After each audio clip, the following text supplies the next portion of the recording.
What are the factors, what are the determinants of investment? किन factors पे depend करेगा कि आप इन्वेस्ट करोगे कि नहीं करोगे? ध्यान से देखना, बड़ा इंटरेस्टिंग है, एग्जामिनेशन पॉइंट ऑफ व्यू से इंपॉर्टेंट है। दो चीजें कंपेयर कर रहे हैं, एक मार्जिनल एफिशिएंसी ऑफ इन्वेस्टमेंट। क्या होता है ये मार्जिनल? मार्जिनल मतलब एडिशनल, एफिशिएंसी ऑफ इन्वेस्टमेंट तो ये क्या है आपकी रिटर्न। कौन सी रिटर्न? एक्सपेक्टेड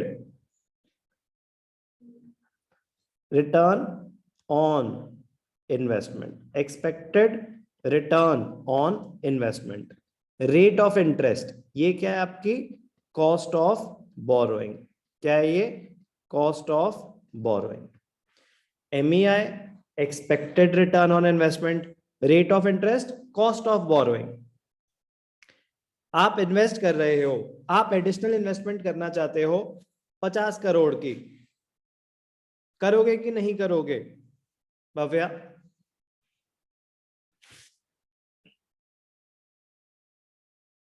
कैसे डिसाइड करोगे कि इन्वेस्टमेंट करनी चाहिए कि नहीं करनी चाहिए भव्या? तो कैपेसिटी है सर। सबसे पहले आप ये देखोगे कि अगर हम इन्वेस्टमेंट करेंगे तो उससे बेनिफिट क्या होगा, यस और नो? Yes sir. तो सबसे पहले आप ये चेक करोगे कि मेरी एक्सपेक्टेड रिटर्न क्या होगी उस इन्वेस्टमेंट पे। तो मैंने कहा चलो आपकी एक्सपेक्टेड रिटर्न है 15% या चलो 10% है एक्सपेक्टेड रिटर्न ऑन इन्वेस्टमेंट, तो करोगे कि नहीं करोगे? Yes sir.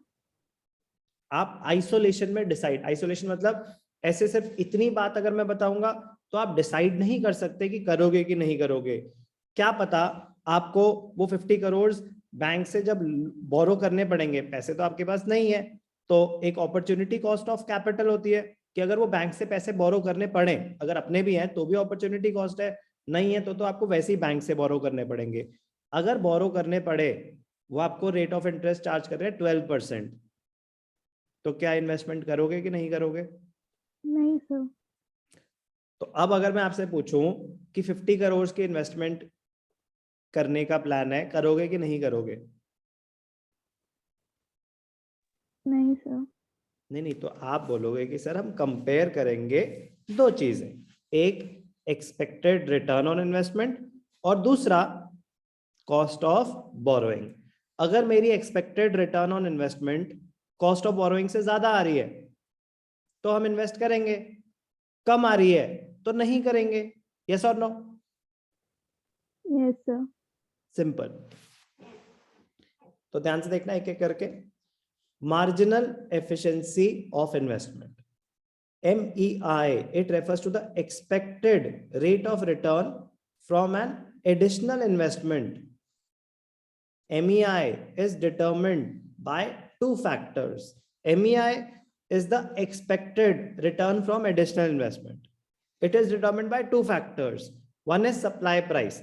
Supply price क्या होता है? Supply price है आपकी इन्वेस्टमेंट रिक्वायर्ड, आपको कितने पैसे खर्च करने पड़ेंगे, कितनी इन्वेस्टमेंट है, तो सप्लाई प्राइस तो और कुछ नहीं, आपकी इन्वेस्टमेंट रिक्वायर्ड है। प्रोस्पेक्टिव यील्ड, प्रोस्पेक्टिव यील्ड है return on investment, prospective yield है रिटर्न ऑन इन्वेस्टमेंट। तो आपने MEI निकाल दिया कि अगर आप इसमें एग्जांपल था जैसे कि आप कितना 1000 रुपीज रिटर्न्स एक्सपेक्ट कर रहे हो बाय इन्वेस्टिंग 10,000 रुपीज, तो परसेंटेज वाइज रिटर्न क्या हो गया? 10% एक्सपेक्टेड रिटर्न है। MEI क्या है, समझ आ गया? Yes sir. उसको कंपेयर करते हैं rate of interest. Rate of interest और कुछ नहीं, आपकी कॉस्ट ऑफ बोरोइंग है। It refers to the cost of borrowing money for financing the investment. There exists an inverse relationship between ROI and the volume of investment. At a high ROI, अगर rate of interest high है borrowing का, तो आपकी willingness to borrow money from the bank high होगी या लो होगी?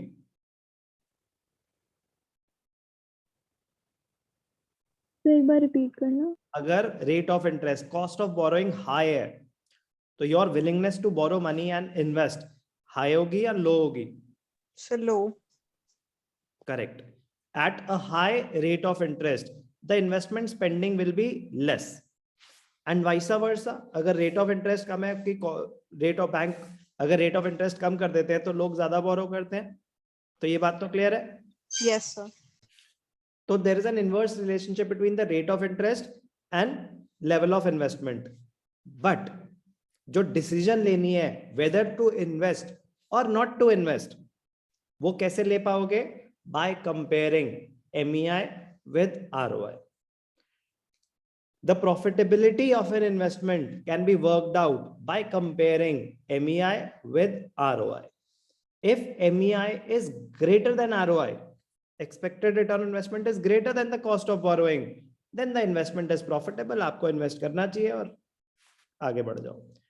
For instance, example है कि expected return 12% है और बैंक का रेट 12% है कॉस्ट ऑफ बोरोइंग और एक्सपेक्टेड रिटर्न 20% है, तो ऑब्वियसली आप इन्वेस्ट करोगे. कब तक करते चलोगे? जब तक MEI लेस देन ROI ना हो. You will continue till the time MEI is equal to ROI. इस लेवल तक करोगे. कहां रुक जाओगे?